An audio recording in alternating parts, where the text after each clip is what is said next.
ரத்தம் வாந்தி வந்துட்டுருக்கேன். எனக்கு பிளாக் மேஜிக் பண்ணிகிட்ருக்காங்க. எனக்கு நான் இருந்தப்பவும் பண்ணிட்டு இருந்தாங்க. அவன் பேச்சை கேட்கணுன்னு அப்படியே பொட்டி பாம்பு மாதிரி வச்சுருந்தாங்க. எனக்கு தெரியுது, நான் தெரியாமல் இல்லை. அதுதான் அப்பா அம்மா கொடுத்த அறிவு தெரியுது. ஆனால் அப்பா அம்மா வளர்த்த நேச்சர் என்னை காலி பண்ணிட்டே இருந்துச்சு.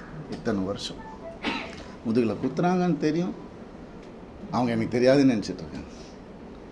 எவ்வளோ நாள் நானும் மாறிடுவாங்க, கடவுளை வேண்டிக்கிறேன், இப்படி ஆகிடும். நான் என்ன தான் பண்ணுறேன்? வேலைக்கு போகிறேன், வரேன். ஒரு நிம்மதி இல்லைன்னா என்ன பண்ணுறது? ஒரு மரியாதை இல்லைன்னா என்ன பண்ணுறது? வீட்டில் அவ்வளோதானே கேட்குறேன். நான் பேசிக் தானே கேட்குறேன்.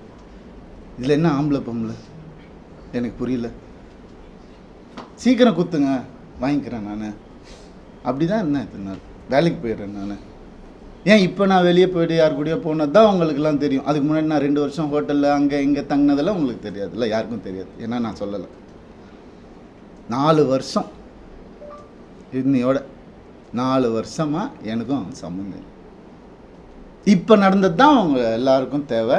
அதை தான் அப்படியே ஜோடித்து இப்படி பண்ணி கிளாசிக் வச்சுருப்பாங்க. நிறையா ஏஐயில் க்ரியேட் பண்ணி எவிடன்ஸ் எனக்கு தெரியாது. அது ரியல் எவிடன்ஸே எடுத்துகிட்டு வரேன். எனக்காக பேசுகிறவங்களும் இருக்காங்க.